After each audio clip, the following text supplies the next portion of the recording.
से रिकॉर्ड होता है, जरा थोड़ा सा हमको आप लोग ज्ञान दीजिए। किस में जाए आतिश? स्क्रीन में नहीं, ये तो शेयर स्क्रीन हो जाएगा।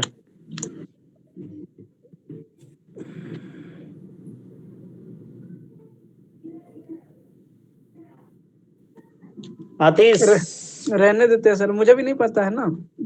अच्छा, 1 मिनट मैं देखता हूँ।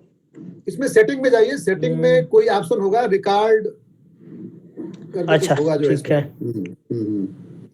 ये जो 3 डॉट लगा हुआ है बगल में, 3 डॉट जो माइक्रोफोन हाँ हाँ और हाँ, वीडियो के जो आइकन है उसके बगल में, उसमें आप जाके देखें एक बार। सेटिंग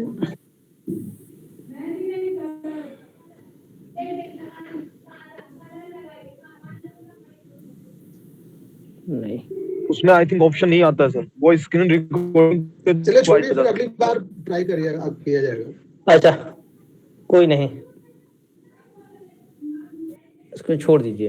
वैसे भी सर पत्रकारिता को रिकॉर्ड करने की आवश्यकता नहीं है, क्योंकि इनकी पत्रकारिता जो है वो जहन में उतरती है, तो जहन में चीजों को यदि जो जहन में डायरेक्ट उतरती है ना, चीजों को रिकॉर्ड करने की अक्सर जरूरत नहीं पड़ती है। हाँ, वैसे भी यशवंत भाई कुछ कहते हैं तो बहुत बात दूर तक जाती है, तो मैं सीधे जो है कि मैं कहूंगा कि माशाल्लाह जो है कि यशवंत भाई का संक्षिप्त परिचय दें, और फिर उसके बाद से हम लोग यशवंत भाई को सुनेंगे देर न करते हुए। ठीक है माशाल्लाह, मेरी आवाज आ रही है? हाँ आप सब? हाँ हाँ, जी जी जी। सभी को मेरा सादर प्रणाम और नए साल की हार्दिक शुभकामनाएं। मैं मसाबा नकवी आप सभी का गांधी जी की पाठशाला में बहुत बहुत स्वागत करती हूँ। जैसा कि आप सभी जानते हैं कि भड़ास फॉर मीडिया अपने कंटेंट के लिए और अन्याय के खिलाफ आवाज उठाने के लिए जान, अभी तक समझ गए होंगे कि मैं आपको किस दिशा में लेकर जाने की कोशिश कर रही हूँ। आज हम सबके बीच एक जाने माने पत्रकार मौजूद हैं, जिन्होंने 1.5 दशक तक अमर उजाला और दैनिक जागरण में नौकरी की, लेनिक्स टैबलॉइड अखबार के संपादक रहे और भड़ास फॉर मीडिया के माध्यम से मीडिया कर्मचारियों पर होने वाले अन्याय और भेदभाव के खिलाफ आवाज उठाई। जी हाँ दोस्तों, और कोई नहीं, भड़ास फॉर मीडिया के संपादक और संस्थापक आज हमारे साथ मौजूद है यशवंत सिंह जी। आइए हम सब मिलकर उनका स्वागत करते हैं और इस कार्यक्रम को आगे बढ़ाते हैं। धन्यवाद।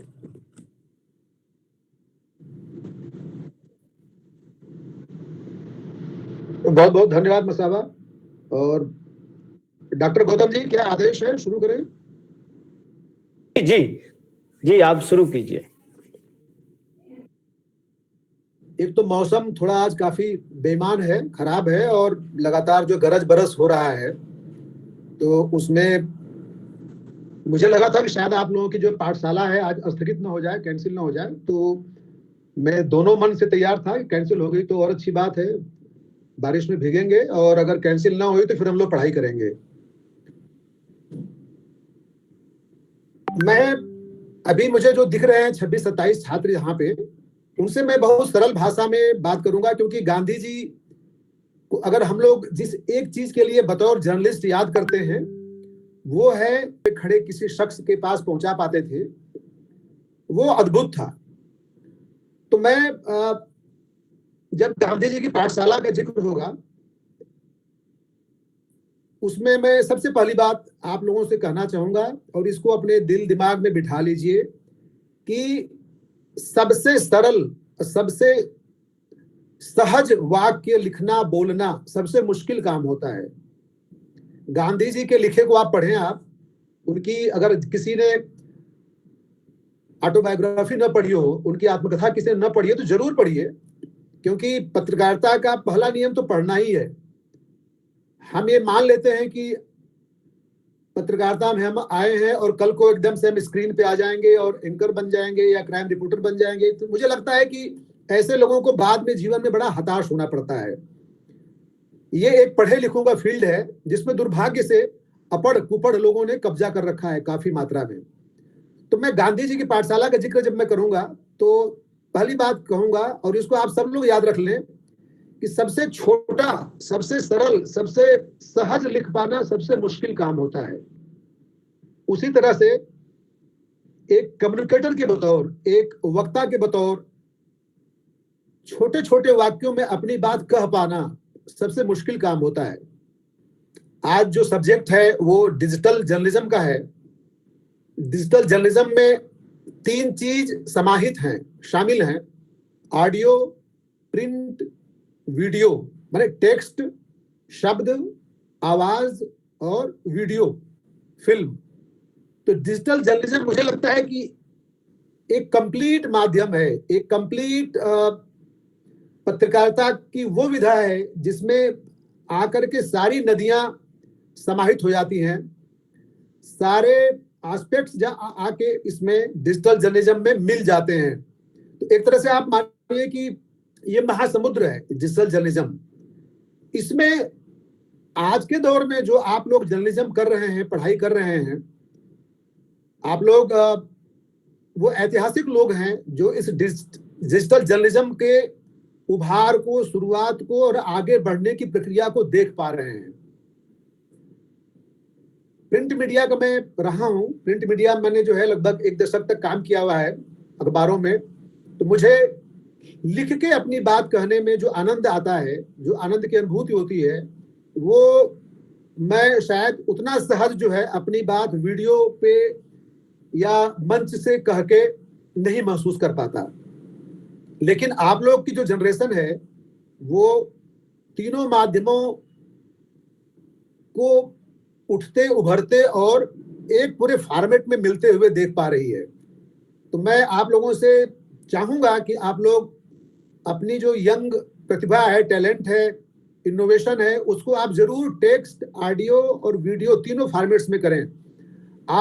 मैं कुछ मीडिया हाउसों का उदाहरण देना चाहता हूं। इंडिया टुडे ग्रुप हुआ, इसका अगर हम नाम लें, जिसका आज तक चैनल है, इन्होंने अपने अखबार बंद कर दिए, मेल टुडे वगैरह अखबार इन्होंने बंद कर दिए। अब ये पूरी तरह से डिजिटल जर्नलिज्म पे फोकस कर रहे हैं। इनका द लल्लन टॉप जो कि एक वेबसाइट है, उसमें जो इन्होंने audio formats, video formats, text format, Lallan top की कहानियां जो होती हैं, स्टोरीज होती हैं, वो आप एक बार पढ़ना शुरू करेंगे, पढ़ते चले जाते हैं। उनके जो वीडियोज होते हैं बिल्कुल नए स्टाइल में बने होते हैं, उसमें जो संवाद अदायगी होता है। उनके जो ऑडियो है आप उसमें सुनिए, ऑडियो में जिस तरह की बात वो लोग घंटे घंटे भर बातें करते हैं।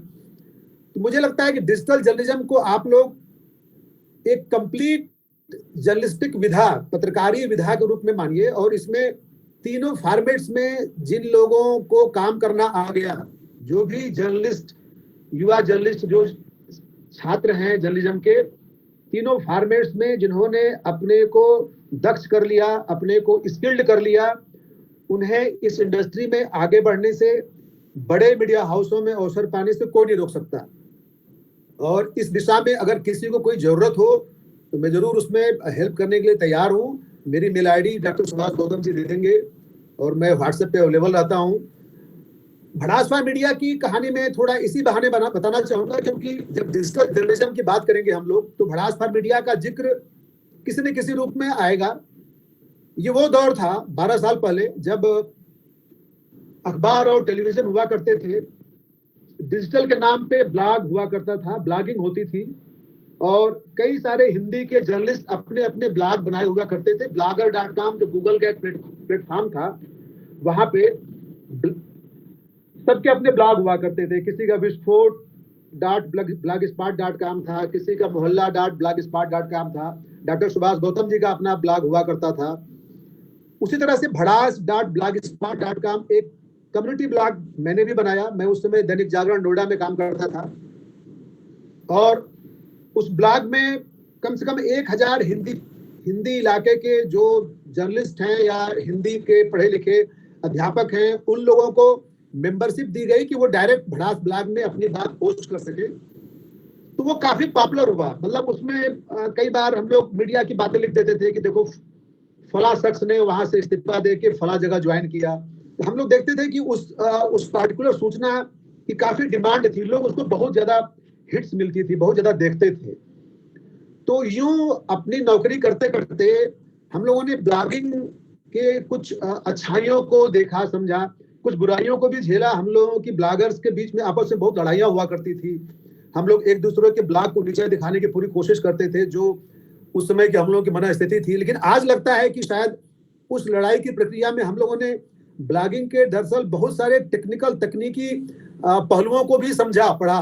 HTML कोडिंग और एनिमेशन, जिफ, एडिटिंग, ये सब सारी चीजें, शुरुआती लेवल का ज्ञान हम लोगों को ब्लॉगिंग के उस खूबसूरत दौर में मिला, जहाँ पे हम लोग एक दूसरे से प्यार भी करते थे, लड़ते भी थे। हिंदी ब्लॉगर्स की एक अपनी दुनिया हुआ करती थी, लेकिन वो दुनिया जल्द ही खत्म होने लगी। फेसबुक, ट्विटर, सोशल मीडिया की ये जो माइक्रो ब्लॉगर साइट्स आई, इसके बाद ब्लॉगिंग का दौर लगभग शांत हो गया। वहां मैंने देखा कि भड़ास ब्लॉग पे जो मीडिया में आने जाने की सूचनाएं हम डाल रहे हैं, उसकी काफी डिमांड है। तो हम लोगों ने उसको प्रोफेशनली एक वेबसाइट पे ले गए, भड़ास4media.com। मतलब मीडिया के खिलाफ जो एंगर है, गुस्सा है, भड़ास है, उसको निकालने का एक प्लेटफॉर्म बनाया जाए जहां पे मीडिया वाले अपनी बात कहें। तो वो एक शुरुआत हुई और धीरे धीरे उस शुरुआत से को हम लोगों ने एक तरह से कहते हैं कि जो आपका पैशन हो वही प्रोफेशन बन जाए। तो हमने जॉब छोड़ के फिर इस भड़ास4media.com को डेवलप करना शुरू किया और इसमें पिछले 12-13 साल से मैं उस काम को कर रहा हूं और बहुत सारे साथी इससे जुड़े हुए हैं।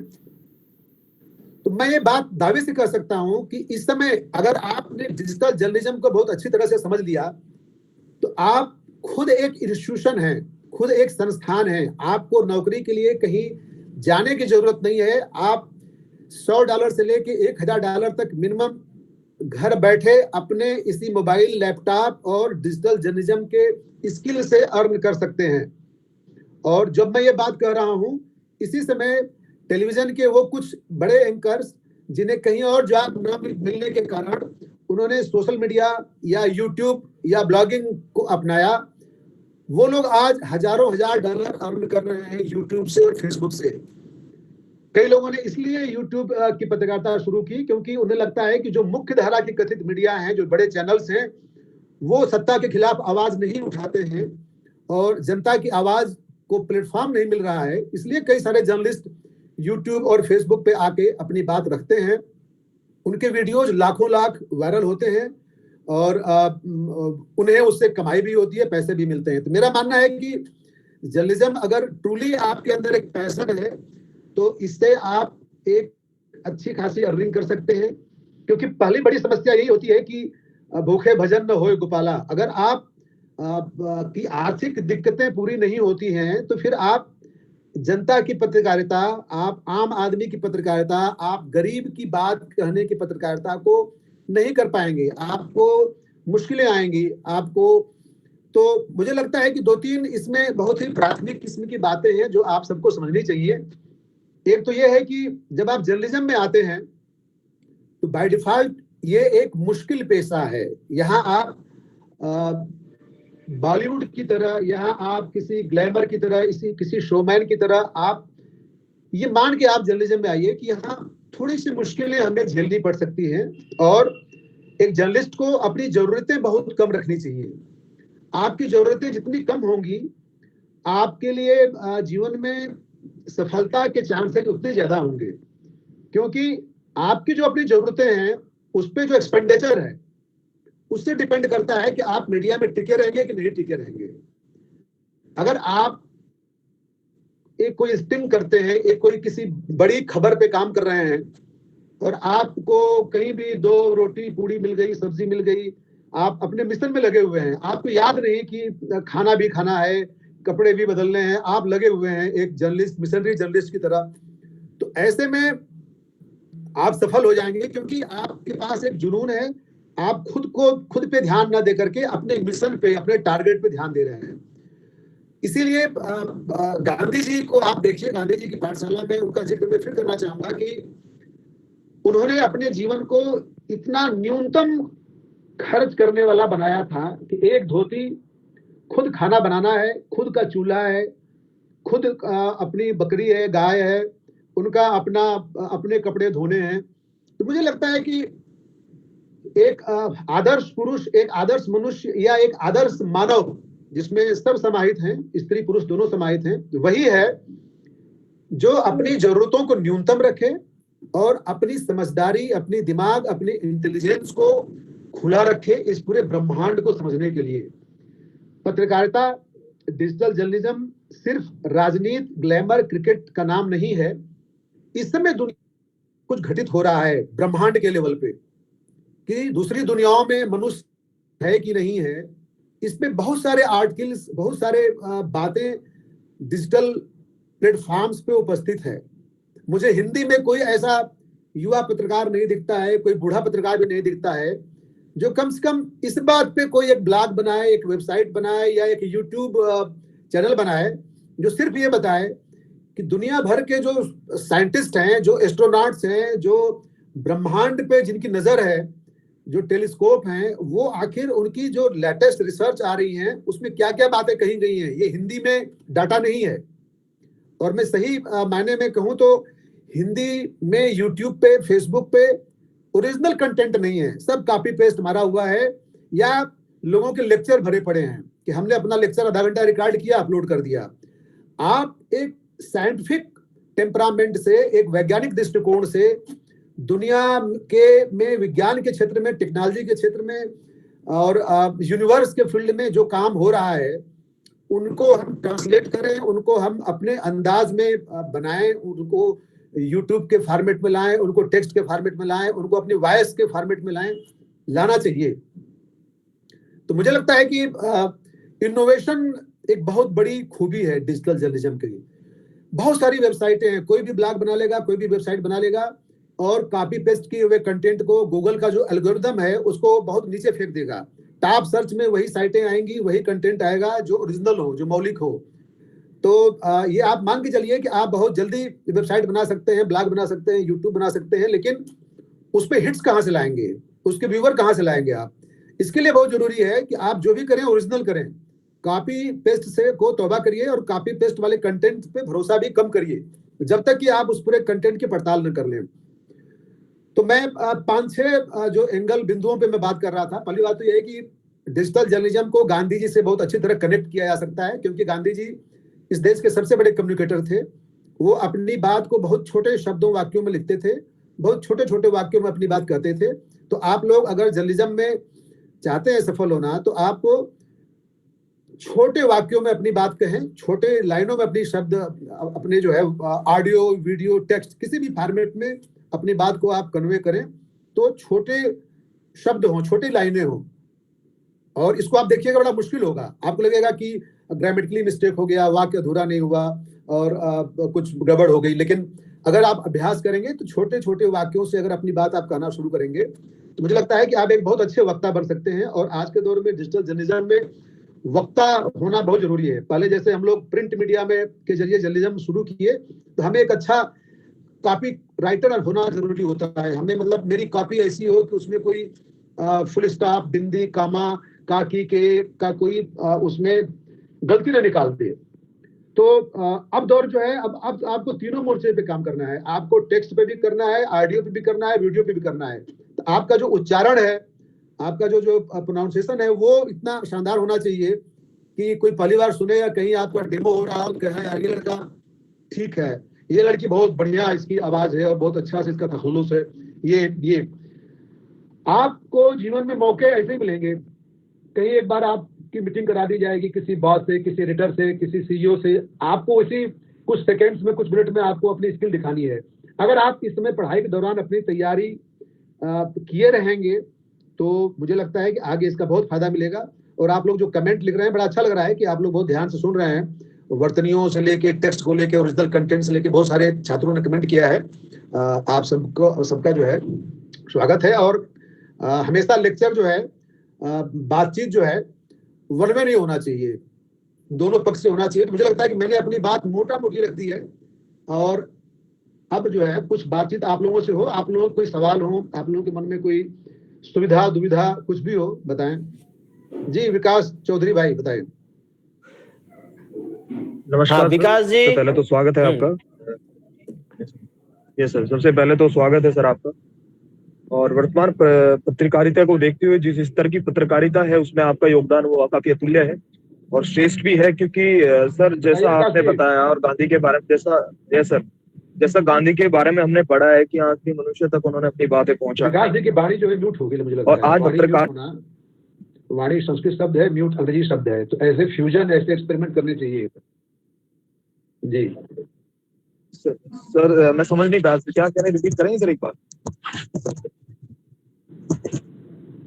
जी बोलिए विकास जी, आप ठीक बोल रहे हैं, बताइए। जी जी यस सर, मैं सर ये पूछना चाहता हूँ, जैसे गांधी वो बात खत्म हो गई, अब आगे बोलिए।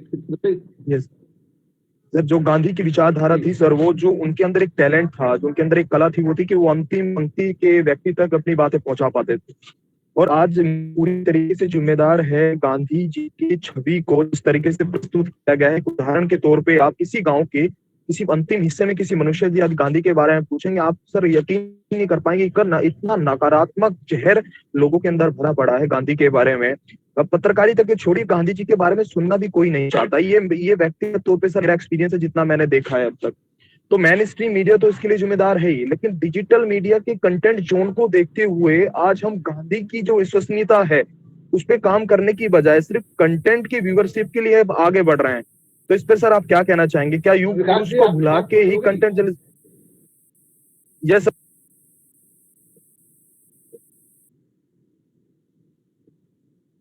ये सर पूरी हो गई।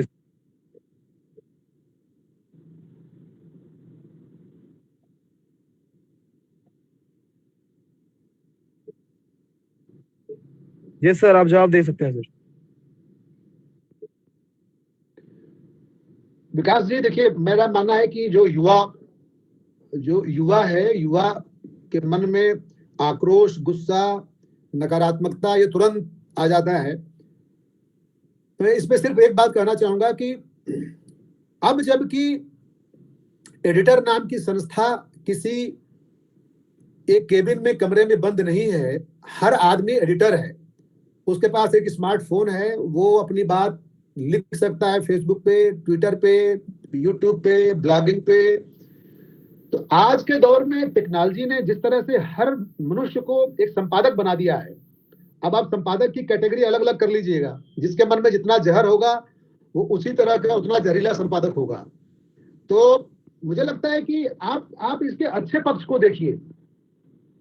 आप जो है, आपको 4 गाली देने वाले मिलेंगे, आपको 4 तारीफ करने वाले मिलेंगे, लेकिन इससे आपकी अपनी जो अपना काम होगा, आपकी जो अपनी क्रेडिबिलिटी है वो खत्म नहीं होगी।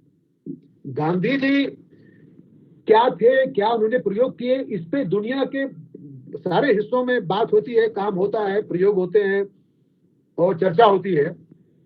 उस पे हमारे यहाँ कुछ लोग क्या करते हैं उससे बहुत फर्क नहीं पड़ना चाहिए। मेरा बस सिर्फ एक कहना है कि आप पॉजिटिव रहिए, सकारात्मक रहिए। आप जितना सकारात्मक ऊर्जा के साथ जीवन में काम करेंगे, बिना दूसरों के नकारात्मकता में फंसे। आपको पता है कि इस देश में आईटी सेल लाखों लोगों को जॉब मुहैया करा रही है। वो चाहे बीजेपी की आईटी सेल हो, चाहे कांग्रेस की आईटी सेल हो, चाहे बसपा की आईटी सेल हो, चाहे सपा की हो, चाहे राजद की हो। पॉलिटिकल पार्टीज के आईटी सेल द्वारा जर्नलिज्म के छात्रों, जर्नलिस्टों को जॉब देके अपने अनुकूल कंटेंट डिजिटल प्लेटफॉर्म्स पे डंप कराना, ये एक नई परिघटना है जो कि पिछले कुछ वर्षों से हो रहा है, लेकिन इस पे अभी कोई शोध नहीं हुआ है। इस पे कोई बहुत बढ़िया से किसी विद्वान ने, किसी एक्सपर्ट ने एनालाइज नहीं किया है कि इस पूरे जो कंटेंट का असर क्या हो रहा है समाज पे। हमें दिख रहा है कि उसका असर बड़ा नकारात्मक है। एक पार्टी की आईटी सेल गांधी के बारे में कुछ कंटेंट को डंप कराता है प्लेटफॉर्म्स पे, दूसरे पार्टी की कंटेंट को पार्टी का आईटी सेल किसी और फॉर्मेट्स में करता है। हमारे पास जो दिमाग है, मस्तिष्क है, हमारे पास जो एक सुपर कंप्यूटर है दिमाग के रूप में, उसके जरिए हम प्रोसेस तो करें, घटनाओं को देखें तो कि आखिर ये जो कुछ हो रहा है इसके पीछे का सच क्या है। गांधी को किसी ने गाली दे दी तो शायद गांधी होते तो खुद भी मुस्कुराते, उसे गले लगाते, लेकिन गांधी को कोई गाली दे रहा है, इससे अगर आपके मन में गुस्सा आ रहा है, ये गांधी का दर्शन का फेल्योर है। आपको उसे प्यार करना चाहिए, आप उसको थैंक यू बोलना चाहिए। चलो तुमने इसी बहाने गांधी का तो नाम लिया, भले गाली देख लिया। मुझे लगता है मैं अपनी बात शायद कन्वे कर पा रहा हूं कि आप सकारात्मक लकीर खींचे, बड़ी लकीर खींचे आप दूसरों की ऊर्जा पे न जाएं। बिल्कुल सर, धन्यवाद। जी सर मेरा भी एक सवाल है सर। जी सर मुझे ये जानना है कि आज के वक्त में जैसे जो भी पत्रकार किसी ऑर्गेनाइजेशन के लिए काम करते हैं तो उनपे कई हद तक ऑर्गेनाइजेशनल प्रेशर होता है, तो क्या ऐसे में फ्रीलांस जर्नलिज्म एक अच्छा ऑप्शन है कि हम ऑर्गेनाइजेशन से हटके अपने लेवल पर ही पत्रकारिता करें? हाँ, लेकिन देखो फ्रीलांस जर्नलिज्म में भी आपको थोड़ा सा एक इंस्टीट्यूशन में किसी संस्थान में काम करने का अनुभव अगर होगा तो उससे बड़ा फायदा मिलता है। जब आपको एग्जैक्टली पता ही नहीं है कि उस संस्थान को किस तरह की कंटेंट की जरूरत है और वहां पे कंटेंट में एक जो खास काम करने के मतलब एक जो है एक समय गुजरने के बाद काम करते रहने से घिसते रहने से आपके पास जो एक समझ और गंभीरता डेवलप होती है, वो मुझे लगता है कि तुरंत फ्रीलांस करने में वो नहीं चीज होगी। मतलब मुझे कहना है कि आपके कंटेंट में वो बात नहीं होगी। हालांकि बहुत सारे मैं जानता हूं जिन्होंने अपनी कंटेंट राइटिंग फेसबुक से शुरू की और आज वो स्टार हैं। जैसे मैं एक नाम लूंगा, श्याम मीरा सिंह, उनको मैंने भड़ास पे बहुत छापा है। वो बेसिकली एक आईएएस की तैयारी करने वाला छात्र था। उसने यूं ही एक दिन जो है एक फिल्म की रिव्यू लिखा और उसका रिव्यू जो है हिट होने लगा। फिर वो उसका हर पोस्ट जो है, उसी तरह से नितिन ठाकुर एक लड़का है, उसने फेसबुक पे लिख के अपने प्रतिभा अपने टैलेंट का लोहा मनवाया। तो मुझे लगता है कि आपकी बात सही है, आप फ्रीलांस करके भी बहुत अच्छा कर सकते हैं, लेकिन ऐसे बहुत कम लोग होते हैं जो इतने मेच्योर राइटिंग कर सकते हैं शुरू में ही। इसलिए थोड़ा सा अनुभव किसी इंस्टीट्यूशन के साथ अटैच होकर लेना ज्यादा अच्छा रहेगा, मुझे ऐसा लगता है। जी सर मुझे एक सुझाव भी चाहिए आपसे कि आप लगातार डिजिटल मीडिया से जुड़े हुए हैं। तो सर मेरा एक यूट्यूब चैनल है जिसपे अभी 70,000 से ज्यादा सब्सक्राइबर्स हैं, लेकिन उस बीच में उस पर काफी 3 कॉपीराइट स्ट्राइक्स आ गए थे, जिस वजह से उसका सारा कंटेंट डिलीट हो गया। और अब जब मैं कंटेंट डाल रहा हूँ तो मुझे वो रीच नहीं मिल पा रही है, तो इससे कैसे निकला जा सके? नहीं, पहले तो यही है कि मतलब जो उनके स्ट्राइक वाला खेल है उसको आप अच्छे से समझ लीजिए। 70,000 सब्सक्राइबर्स वाले चैनल को आपने मिस कर दिया। अभी क्या सब्सक्राइबर है 70,000? जी सर अभी है सर, चैनल वापस आ गया और मोनेटाइज है आपका? मोनेटाइज दिया सर, मैंने मेल किया। नो सर अभी मोनेटाइज नहीं, क्योंकि मेरा एज 18 नहीं हुआ। हाँ नहीं सर, अभी मोनेटाइज के लिए अप्लाई करूंगा क्योंकि मेरा एज 18 नहीं हुआ था। अब 18 हुआ तो मैं अप्लाई करूंगा मोनेटाइज के लिए। हाँ ठीक है, आप उसको देखो क्या है ना कि बहुत जल्दबाजी मत करो। ये मत मानना कि हम एक दिन में लखपति हो जाएंगे, एक दिन में $1000 आ जाएगा। आप उसको आराम से करो, बहुत केयर, मतलब हैंडल विथ केयर। और आपके अंदर जो इनोवेशंस हैं उसको आप देखो। आप बहुत सारे फॉर्मेट्स हैं, मतलब मेरे पास तो इतने आइडियाज हैं कि यंग लोग उस पर अगर काम करें तो अपने यूट्यूब चैनल को हिट कर सकते हैं, सुपर हिट कर सकते हैं। लेकिन अब दिक्कत क्या है कि मेरे पास टेक्स्ट फॉर्मेट में भड़ास में काम करने से वक्त नहीं मिलता है। और हम लोग अभी यूट्यूब चैनल है जिसके 1.5 लाख सब्सक्राइबर हैं, लेकिन उस पर बिल्कुल ध्यान नहीं देता हूं मैं। तो नहीं दे पाता हूं मैं उस पर जो है, क्योंकि मेरी प्रायोरिटी में हमेशा टेक्स्ट रहा है। तो करिए, अच्छा है आपने अगर इस उम्र में मतलब आपके पास इतने सब्सक्राइबर हैं तो आपका भविष्य काफी अच्छा है, उज्जवल है। कुछ डॉलर हम लोगों को भी पार्टी वार्टी में दीजिएगा। जी सर, आपकी तरफ से सुझाव मिले आगे बढ़ाने के लिए तो बहुत अच्छा। किसी दिन चिराग जो है कि यशवंत भाई से आप मिल लीजिए, पहले पार्टी दीजिए। हाँ तो श्रेया, अच्छा ठीक है। माशाबा के बाद श्रेया कुछ पूछना चाहती हूँ, वो पूछ ले। उसके बाद राना। हाँ सर नमस्ते। सर मेरा सवाल ये है कि सर अभी ना लास्ट ईयर मैंने एक रिपोर्ट पढ़ी थी एक लड़की की, उसने रिपब्लिक टीवी छोड़ा था इस वजह से क्योंकि उसको फोर्स किया जा रहा था गलत कंटेंट दिखाने, मतलब जो सही गलत ऐसे ये नहीं कि कुछ गंदी या कुछ गलत चीज जो सच नहीं था उसे वो दिखाने के लिए बोलने के लिए उसको कहा जा रहा था। तो सर उसने नौकरी छोड़ दी। तो सर ये प्रेशर कहाँ तक सही है कि एक इंसान अपनी नौकरी छोड़ने पे मजबूर हो रहा है?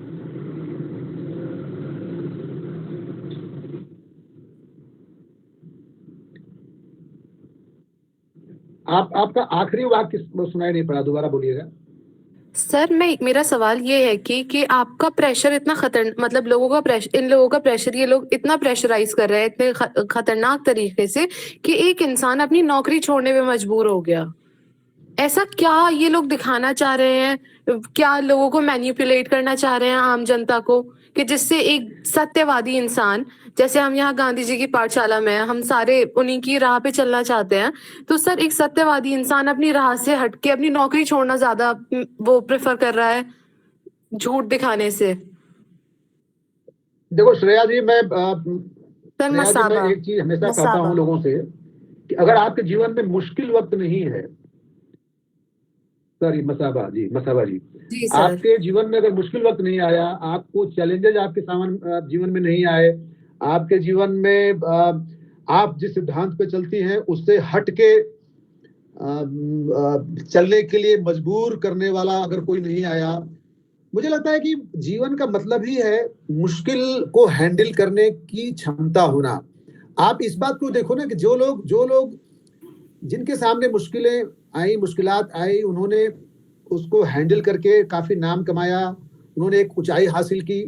दो ऑप्शन होते हैं, या तो आप नष्ट हो जाओ, जो मुश्किल वक्त हैं, जो चैलेंजेस हैं आपके सामने आते हैं। रिपब्लिक टीवी ने उस लड़की से, जर्नलिस्ट से क्या कहलवाना चाहा, एक अलग घटना है। बहुत सारे लोग वहीं पे हैं और वो लोग कह रहे हैं जो उनकी आत्मा नहीं कहती है, वो लोग कहते हैं वो बात। बहुत सारे चैनल्स में, ऐसा नहीं रिपब्लिक टीवी के बहुत सारे चैनल्स हैं, उसको हम लोग इस रूप में लेते हैं कि कई बार क्या होता है कि आप जर्नलिज्म को खूंटी पे टांग के जाते हो किसी ऑफिस में काम करने। आपके व्यूज क्या हैं, हम क्या मानते हैं, इसका मतलब नहीं होता किसी कॉर्पोरेट मीडिया हाउस में काम करते हुए उस मीडिया हाउस की अपनी क्या पॉलिसीज हैं, उसके अकॉर्डिंग आपको चलना होता है। आप जहां तक उसको बर्दाश्त कर सकते हो साथ चलो, जिस दिन नाकाबिले बर्दाश्त हो गया उस दिन आप बाय बाय कर दो, टाटा कर दो। ये तो आपके ऊपर है। लेकिन मैं कह रहा हूँ जब आप टाटा बाय बाय करते हो एक इंस्टीट्यूशन को, तो आपके सामने एक संघर्ष की दुनिया खुलती है, आप नई जगह अप्रोच करते हो। मैं अगर भड़ासवा मीडिया ब्लॉग शुरू करके भड़ासवामीडिया.com पे आया तो उसमें मुझे बहुत सारे लोग कहते थे कि ये तुम क्या कर रहे हो, इसमें पैसे नहीं है, तुम अच्छे खासा तुम संपादक थे और तुम्हें जॉब नहीं मिलेगी, तुम मीडिया वालों के खिलाफ लिखते हो, बताओ तुम्हें जॉब कौन देगा। तो रियली मेरे साथ एक ऐसी स्थिति आ गई थी कि मतलब मुझे परिवार चलाने के लिए पैसे नहीं होते थे मेरे पास और कोई उधार नहीं देना चाहता था और भड़ास से उस समय अर्निंग नहीं होती थी। लेकिन एक जुनून था कि नहीं मुझे करना है, मुझे इस काम में संभावना दिख रही है कि मीडिया जो पूरे देश की खबर लेता है, उस मीडिया की खबर लेने वाला एक प्लेटफॉर्म होना चाहिए और उसके लिए चाहे जो कीमत हो हमें लगाना पड़ेगा। तो अब वो एक मुश्किल दौर था जिसको मैंने अपने हिसाब से हैंडल किया और उसके नतीजे में आज भड़ासवा मीडिया 12 साल से चल रहा है और बहुत सारे इस पे शोध हुए हैं। बहुत सारे लोग इसको उदाहरण, रोल मॉडल के रूप में लेते हैं कि भाई कोई तो एक जगह है जहाँ पे हम मीडिया वाले अपनी शक्ल देख पाते हैं ठीक से कि हम हमारे शक्ल पे कितनी कालिख लगी हुई है, हम कितने गंदे हुए हैं, हम कितने बर्बाद हुए हैं। तो मैं इसको इस रूप में अच्छे रूप में भी लेता हूँ कि आप देखो पॉलिटिशियंस में, ब्यूरोक्रेसी में, जुडिशरी में, इन जगहों पे ये जो खंभे हैं, इनमें आपस में बहस के लिए कोई स्पेस नहीं है। पहले एक बना था कि सबसे भ्रष्ट नौकरशाह, सबसे भ्रष्ट आईएएस, वो खत्म हो गया। अब आईएएस आईपीएस एसोसिएशन अपने बीच के भ्रष्टों को नहीं ढूंढते हैं, माने बाकी जो इंस्टीट्यूशंस हैं वहां पे उनके अंदर की गंदगी, उनके अंदर की पतन पे बात करने का कोई प्लेटफॉर्म नहीं है। लेकिन हम मीडिया वाले गर्व से कह सकते हैं कि हाँ, हम अपनी बुराइयों, हम अपने गंदगी और हम अपने पतन पे बात करते हैं और अपने प्लेटफॉर्म्स पे बात करते हैं। तो ये अच्छी बात मैं मानता हूँ कि हम लोगों के बीच में कम से कम ये डेमोक्रेसी तो है कि हम अपने अच्छे बुरे की चर्चा कर सकते हैं और इससे एक रास्ता निकाल सकते हैं। आज ये ताकत है सोशल मीडिया का, डिजिटल जर्नलिज्म का, कि रिपब्लिक टीवी या जी न्यूज जो भी कुछ गलत करता है अपने रिपोर्टर के साथ, वो बंदा इस्तीफा देता है ट्विटर पे या फेसबुक पे और देखते देखते वायरल होने लगता है। उसके एडिटर्स को शेम लोग करने लगते हैं, ट्विटर पर ट्रेंड करने लगता है। तो ये जो प्रेशर है, ये जो जनता की तरफ का प्रेशर है, ये बहुत शानदार है, इसको मैं अच्छा मानता हूँ।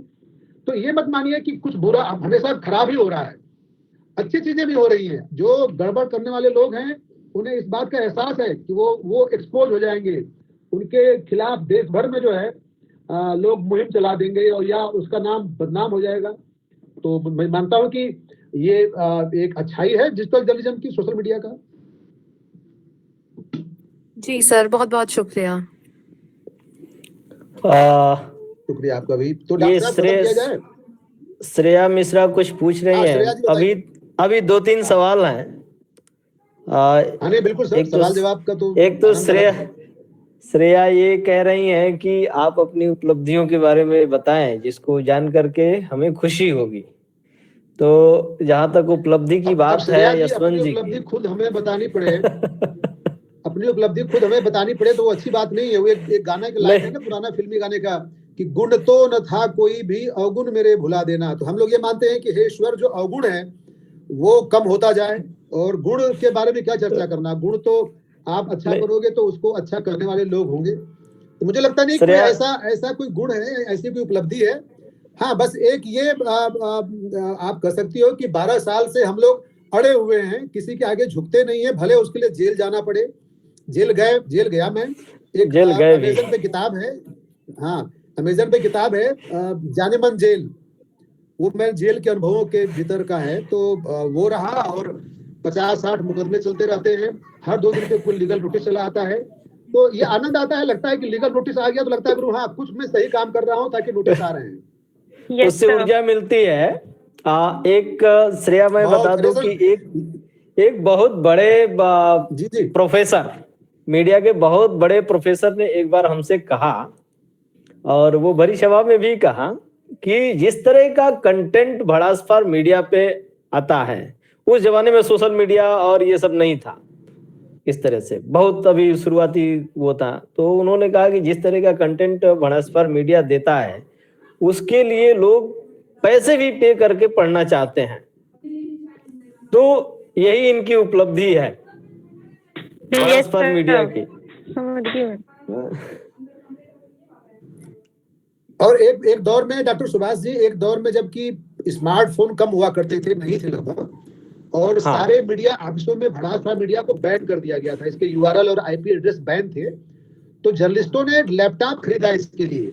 मतलब लोगों ने बताया कि मैंने लैपटॉप इसलिए खरीदा है और मोडेम इसलिए लिया है ताकि भड़ास को खोल के देख सके, क्योंकि वो ऑफिस में बैन हो गया था, स्मार्टफोन हुआ नहीं करते थे। तो मतलब वो एक तरह से कहें कि डिजिटल जर्नलिज्म की शुरुआत से भी पहले जो कुछ ब्लॉग थे, और उस दौर में भड़ास को शुरू किया हम लोगों ने, तो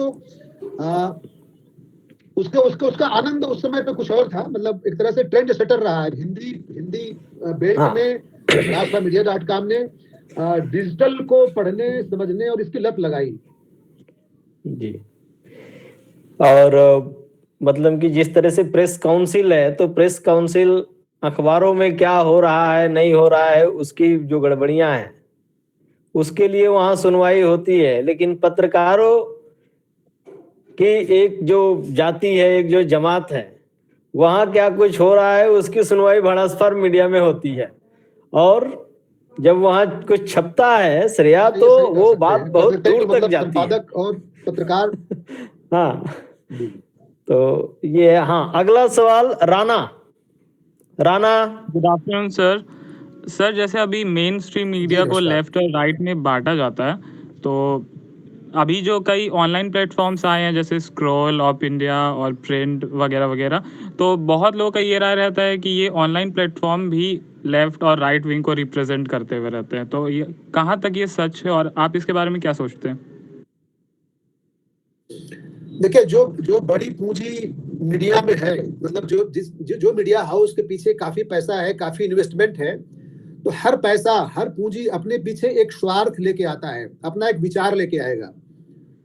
और गांधी जी की पाठशाला है, तो मैं फिर कहूंगा कि लेफ्ट, राइट, सेंटर, इस सबको छोड़ के आप गांधी जी के सूत्र को पकड़िए। गांधी जी कहते हैं कि जब तुम्हें कभी अहंकार हो, जब कभी तुम कंफ्यूज हो, विभ्रम में हो, मुश्किल में हो, तो तुम समाज के सबसे आखिरी आदमी है, जो समाज के हाशिए पे के आखिरी पायदान पे जो खड़ा हुआ आदमी है, उसको देखो और सोचो कि उसकी क्या जरूरतें हैं।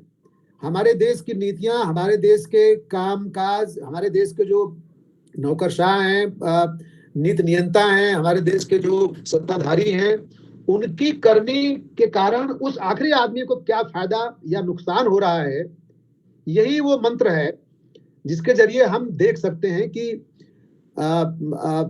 कोई मीडिया हाउस लेफ्ट है, राइट है, सेंटर है या क्या है।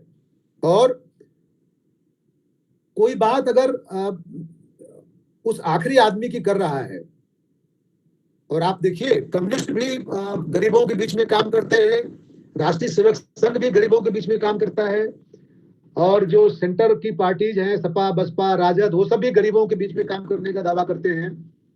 तो गरीबों की बात तब करता है लोकतंत्र में, डेमोक्रेसी में, चूंकि वोट अंततः निर्णायक फैक्टर है, वोट से ही सरकारें बनती हैं और सरकारें नीतियां तय करती हैं। दावे सब करेंगे, गरीबों के नाम का ही सब महा उत्सव चल रहा है, सारा खेल चल रहा है। लेकिन आपको इसमें अब देखना है कि पॉलिसी लेवल पे वही, यहीं पे वो तर्क पद्धति का आता है कि आपके दिमाग की जो बनावट है उसमें लॉजिक का कितना योगदान है, आप कितने लॉजिकल हैं, आप कितने तर्क के साथ, कितने साइंटिफिक पैरामीटर्स के साथ उन सारी बातों को समझ पाते हैं।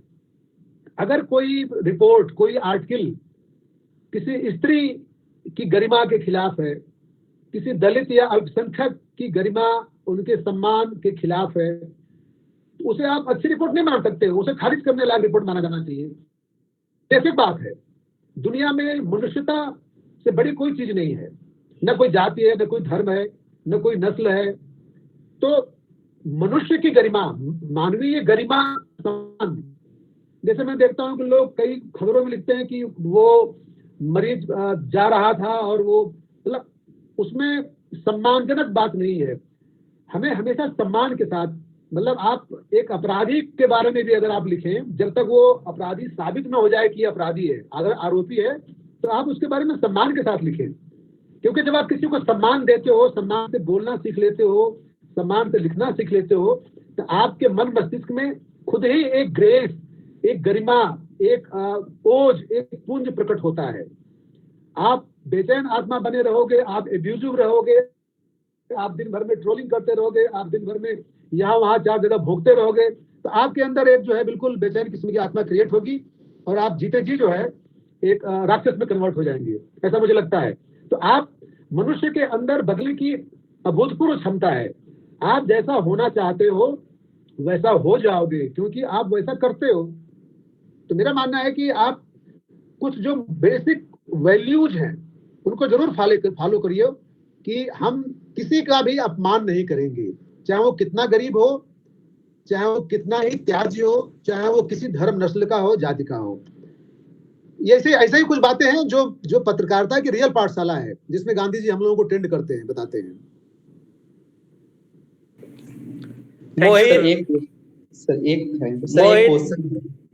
मोहित कहाँ है? आप कौन? हेलो सर, एक क्वेश्चन है मेरा। अनुराग। हाँ अनुराग बोलिए, इसके बाद मोहित।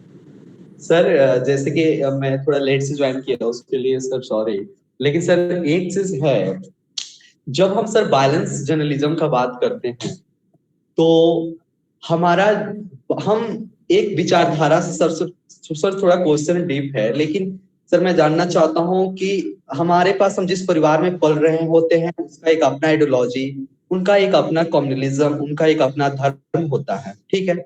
हम उसके बाद हम आते हैं और किसी विश्वविद्यालय से पत्रकारिता पढ़ाई करते हैं और हम में से ये बोला जाता है कि आप बैलेंसिंग जर्नलिज्म करो, मतलब न्यूट्रल जर्नलिज्म करो।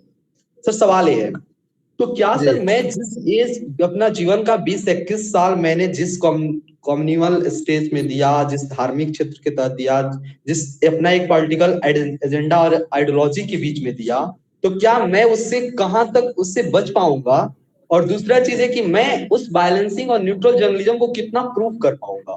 पहला क्वेश्चन है सर। और दूसरा क्वेश्चन है कि सर मैं आपका मतलब पढ़ता हूँ, जब से मुझे मालूम चला कि सर आप आ रहे हैं तो मैं पढ़ा, तो आपके वेबसाइट पे मुझे काफी अच्छा चीज, रोचक चीज दिखा। लेकिन सर वो चीज जानना चाहता हूँ कि आप भड़ास फॉर मीडिया, मतलब एक काफी मीडिया को कोसना, और वो भी मीडिया के प्लेटफॉर्म के जरिए कहीं ना कहीं एक चैलेंजिंग है। तो इसको सर आप कैसे देखते हैं और इसको आप कैसे इतना अच्छा से कर लेते हैं? अनुराग जरा आप ये बताएं कि कहाँ से जुड़े हैं? अनुराग आप बताएं कि कहाँ से जुड़े हुए हैं यशवंत भाई को? मैं बिहार के चंपारण से हूँ और अभी सर और मैं दिल्ली स्कूल जर्नलिज्म का द्वितीय वर्ष का छात्र हूँ, अभी 3rd सेमेस्टर का परीक्षा दिया। बहुत अच्छा, बहुत अच्छा। देखिए यशवंत भाई, ये बिहार से, चंपारण से जुड़े हुए हैं। हाँ, तो जवाब। आपकी आपकी आपके सवाल कई हैं, लेकिन उसका मुझे जवाब बस इतना देना है कि अगर आपको अपनी धार्मिक आस्थाओं, आपके अपने कम्युनल विचार या जो भी विचार हो, उससे प्रेम है, उसके साथ जुड़े रहना चाहते हैं, तो डॉक्टर ने नहीं कहा है कि आप पत्रकारिता करिए, आप उसके साथ जुड़े रहो।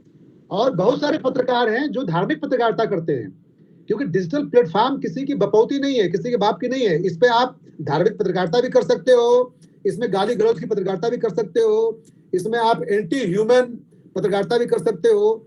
तो ये तो अनंत महासागर है, जाकी रही भावना जैसी, प्रभु मूरत देखी दिन तैसी। आपको जैसा करना हो वैसा करिए, लेकिन जब जर्नलिज्म की बात आएगी, दुनिया में जर्नलिज्म के पैरामीटर्स हैं, वो चाहे अमेरिका हो, ब्रिटेन हो, जो भी लोकतांत्रिक देश हैं, वहां पे जर्नलिज्म के एक पैरामीटर्स हैं। वो पैरामीटर यही कहता है कि हमारे देश के शासकों की नीतियों से आम आदमी पे, वो आम आदमी संघी हो सकता है, वो आम आदमी कम्युनिस्ट हो सकता है, वो आदमी बसपाई हो सकता है, वो आदमी लालू की पार्टी का हो सकता है, आम आदमी की बात कर रहा हूं। हमारे देश के शासकों की नीतियों से आदमी पे क्या असर पड़ रहा है, अच्छा असर पड़ा है, बुरा असर पड़ रहा है, उसके बारे में विश्लेषण करके बताने की तर्क शक्ति हमारे पास नहीं है, तो हम जर्नलिस्ट नहीं है। और बात केवल राजनीतिक मामलों की नहीं है, आर्थिक मामलों की नहीं है, सोशल मामले भी बहुत हैं।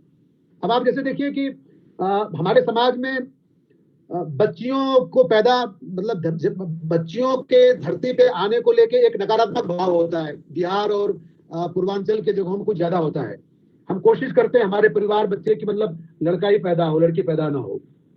तो अब हो सकता है कोई एक जर्नलिस्ट जो है सिर्फ इस मुद्दे पे स्टिंग करे, करते भी हैं लोग कि भाई जो तमाम ये जो अवैध तरीके से चेक करते हैं भ्रूण को, जो कि गलत काम है, तो आप गोपनीय तरीके से आप 50-60 क्लिनिकों पे जाओ, स्टिंग करो, और 60-70 लोगों का स्टिंग करने के बाद आप दिल्ली में प्रेस क्लब ऑफ इंडिया में आके प्रेस कॉन्फ्रेंस करो कि देखो साहब, इस देश में जघन्य काम कितना बड़े पैमाने पर चल रहा है।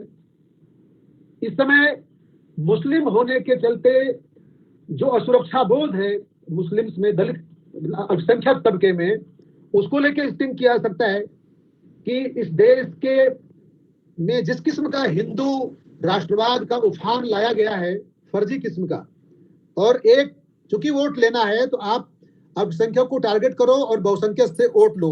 मुझे लगता है इसमें स्टिंग हो सकता है। अब ये बहुत कंट्रोवर्शियल विषय है, इससे आप असहमत हो सकते हो और सहमत भी हो सकते हो, लेकिन मेरा मानना है कि पत्रकार का काम भक्त बनना नहीं है, चमचा बनना नहीं है। पत्रकार का काम एनालाइज करना है, विश्लेषण करना है। और अभी आपने देखा होगा जो अनिरुद्ध बहल का कोबरा पोस्ट था, उन्होंने जो नरसंहार हुए थे बिहार के, उसमें सारे लोगों को निर्दोष साबित किया गया था, उसको हाईकोर्ट से निर्दोष साबित किए गए थे सारे लोग। उन्होंने वहां जाके एक स्टिंग किया, उन्होंने बताया कि वो एक मुंबई के फिल्म मेकर हैं और वो फिल्म बनाने आए हैं रणवीर सेना पे, और उन्होंने चाहते हैं कि सच्ची बात जाने कि वाकई निर्दोष थे लोग या वाकई मतलब इन्होंने जो मर्डर किए थे। तो सारे लोगों ने फिल्म में आने की चाहत के चलते सच्चाई का बयान किया कैमरे के सामने, और उन्होंने इस थिंग को प्रेस क्लब ऑफ इंडिया में दिखाया प्रेस कॉन्फ्रेंस करके। तो इसे बोलते हैं पत्रकारीय बुद्धि। जो चल रहा है उसमें बह जाना, उसी की नारेबाजी करना, उसी के अनुकूल तर्क गढ़ना, ये बहुत ही सस्ती मानसिकता है। और ऐसे लोग जर्नलिज्म नहीं कर सकते हैं। वो किसी आईटी सेल में जरूर जॉब कर सकते हैं, और आईटी सेल में जॉब करना बुरा नहीं है। देखिए, मेरा बहुत साफ साफ मानना है, आईटी सेल जो है रोजगार प्रोवाइड करने का बहुत बड़ा सेक्टर है, नया सेक्टर है। लेकिन आप आईटी सेल में काम करते हुए अपना दिमाग मत बेच दीजिए। आपको हमेशा नए चैलेंज, नए जॉब, नए प्रयोग के बारे में सोचते रहना चाहिए। आईटी सेल में आप 1 साल काम करके आप अपने आईटी सेल के अनुभव के बारे में एक किताब लिखिए कि मैंने आईटी सेल में काम करते हुए क्या पाया, क्या देखा, क्या जिया। ये बिल्कुल नया होगा। ये काम शायद मैं नहीं कर सकता हूं क्योंकि मैं आईटी सेल में काम नहीं करता हूं। तो आप हमेशा अपने दिमाग के एंटीना को खुला रखें कि आप जो कुछ भी कर रहे हो उसको आपके भीतर का जर्नलिस्ट देख रहा है। आप जो भी करिए उसको जरूर एक निष्पक्ष जर्नलिस्ट के बतौर देखा करिए कि हम जो कर रहे हैं वो क्या कर रहे हैं। मुझे लगता है काफी कुछ हो गया सुभाष जी। बहुत सुंदर। दो लोग और हैं, नाराज हो जाएंगे, इनके छोटे छोटे सवाल हैं। आज किशोर पत्रकारों के बीच किशोर संपादक हैं, तो कैसे जो है कि वो इन दोनों लोगों के सवाल को हम लोग वो कर सकते हैं। मोहित अपना सवाल जल्दी से पूछ ले और बताएं कि आप कहाँ से जुड़े हुए हैं। जी नमस्कार सर, मैं कुरुक्षेत्र से हूँ। और सर मेरा सवाल ये है कि जहाँ तक मैंने सुना है और अगर मैं सही हूँ तो सर सरकार आने वाले समय में डिजिटल और ऑनलाइन कंटेंट को रेगुलेट करने जा रही है। तो सर ऐसे समय में जब हम टेलीविजन मीडिया का हाल देखते हैं कि जो सरकार की आलोचना करते हैं उनके साथ क्या होता है, तो क्या आप ये मानते हैं कि इसका फर्क ऑनलाइन जर्नलिज्म या डिजिटल कंटेंट पर पड़ेगा आने वाले समय में?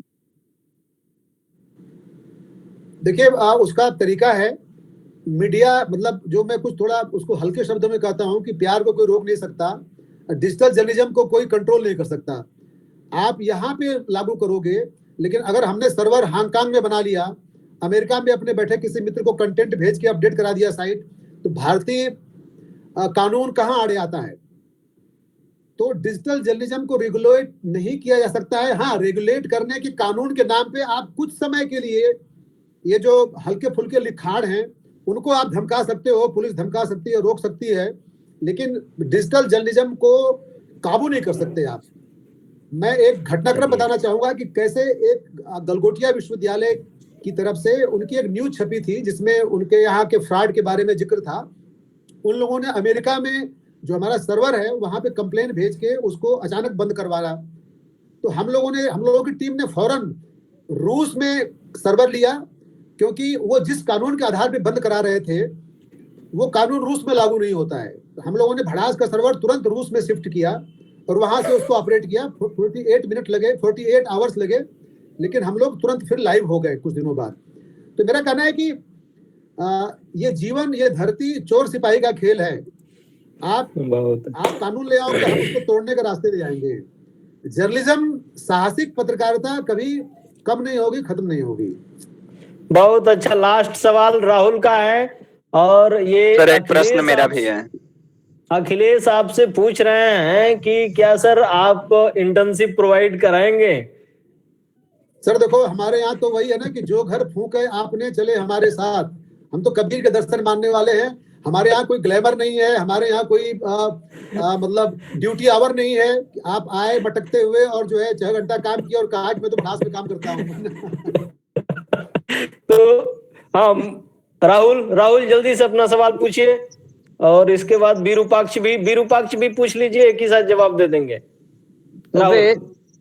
तो सर संक्षिप्त सवाल पूछिए।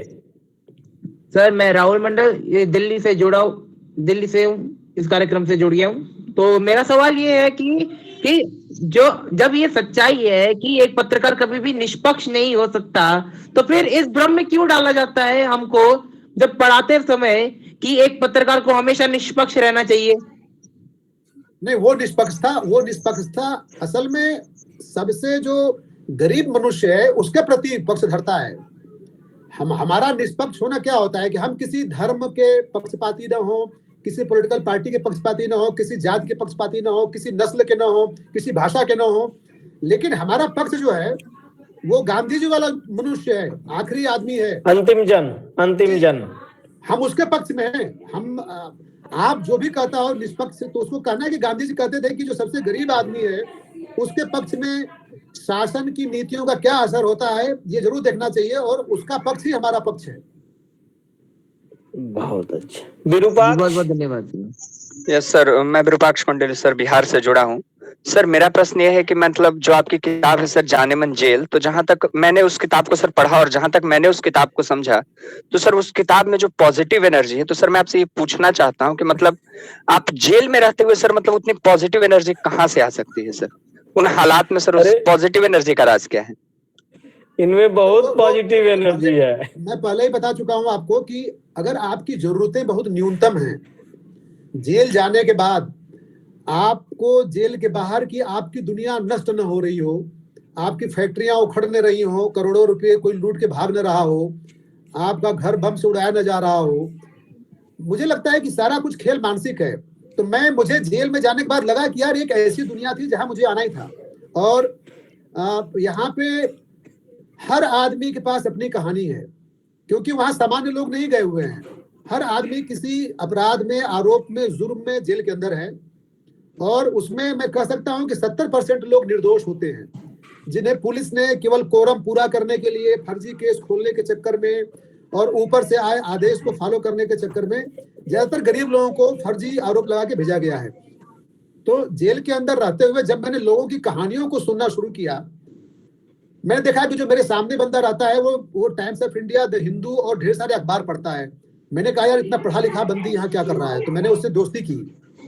मैंने देखा कुछ विदेशी नागरिक जो है वहां पे सिर्फ अंग्रेजी में बात कर रहे हैं, तो मैंने उनसे दोस्ती की। वो चेस खेलते थे, मैं शतरंज खेलने लगा उनके साथ। मैंने देखा कि वहां पे एक नाई जो है वो सबके शेविंग वगैरह करता है, तो मैंने कहा यार कि तुम यहाँ पे किस कैसे आ गए। वहां पे हर आदमी की अपनी कहानी है। और फिर मुझे लगा कि मेरी तो कोई कहानी ही नहीं है, मैं तो आया ही इसलिए हूँ ताकि सबकी कहानियां मैं बता सकूं, सबको लिख सकूं। तो चलिए मैं अब कहूंगा चिराग अब औपचारिक धन्यवाद ज्ञापन करें, फिर हम लोग सभा को समाप्त समझे। और अभी हम लोग कई बार जो है कि यशवंत भाई को और सुनेंगे कई दफे। नहीं सर, ये डॉक्टर सुभाष जी, अब मेरा ये फ्री वर्जन था, आपकी पेड होगा। अरे मैं एकदम जो है कि आपके लिए तत्पर हूँ।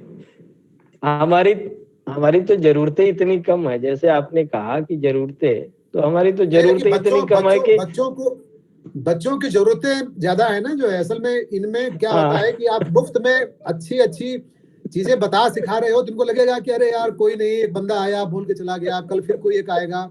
थोड़ा पेड कर दोगे तो थोड़ा गंभीर लोग इसमें आएंगे, फिर गंभीरता से बैठेंगे। जरूर। तो हमारी भी जरूरतें इतनी सीमित है कि अभी तक 4 कॉलेज से बाहर हो गया। छात्रों के हुई उसमें, तो छात्रों को पढ़ाने लिखाने के चक्कर में, तो अब मैं चिराग से कहूंगा कि धन्यवाद ज्ञापन का। तो सबसे पहले मैं भड़ास फॉर मीडिया के संस्थापक व संपादक यशवंत सिंह सर का धन्यवाद करना चाहता हूं कि आज वो गांधी जी की पाठशाला के मंच पर आए, और जिस तरह हम लोग एक डिजिटल युग की तरफ बढ़ रहे हैं, तो उन्होंने डिजिटल मीडिया के बारे में हमें रूबरू कराया और बहुत हद तक हमें इंस्पायर भी किया कि हम आने वाले वक्त में डिजिटल मीडिया पर आएं और वहां पर अपनी पत्रकारिता करें। इसके साथ साथ मैं कार्यक्रम के समस्त जो आयोजक हैं उनको भी धन्यवाद करना चाहता हूं कि उनके अथक प्रयास से ये कार्यक्रम संपन्न हो सका। और अंत में हमारे गुरुजी डॉक्टर सुभाष गौतम सर का भी धन्यवाद करना चाहता हूं, जो इस कार्यक्रम के संरक्षक हैं, और उनके लगातार आशीर्वाद और मार्गदर्शन से ये कार्यक्रम संपन्न हो पाता है। तो आप सबका बहुत बहुत धन्यवाद। हम आशा करते हैं कि आगे ही इस प्रकार के और भी कई सारे हमें सेशन देखने को मिलेंगे। धन्यवाद आप सभी का। बहुत बहुत धन्यवाद। और अभी कुछ संपर्क सूत्र लोग मांग रहे थे, तो मेरा मोबाइल नंबर डॉक्टर साहब के पास है, बता भी देता हूँ। 9999330099, सब डबल है। 9999330099। जी बिल्कुल। तो बहुत बहुत धन्यवाद। मुझे भी अच्छा लगा जब मैं बीच में, जब आप जैसे युवा लोगों से जब मैं इंटरेक्ट करता हूँ, बात करता हूँ, तो मुझे भी अच्छा लगता है और लगता है कि थोड़ा सीखने को मुझे मिलता है कि भाई नई पीढ़ी कैसे सोच रही है, क्या सवाल पूछ रही है, क्या उसके दिमाग में चल रहा है। तो मुझे भी बहुत अच्छा लगा। बहुत बहुत धन्यवाद आप लोगों का। धन्यवाद।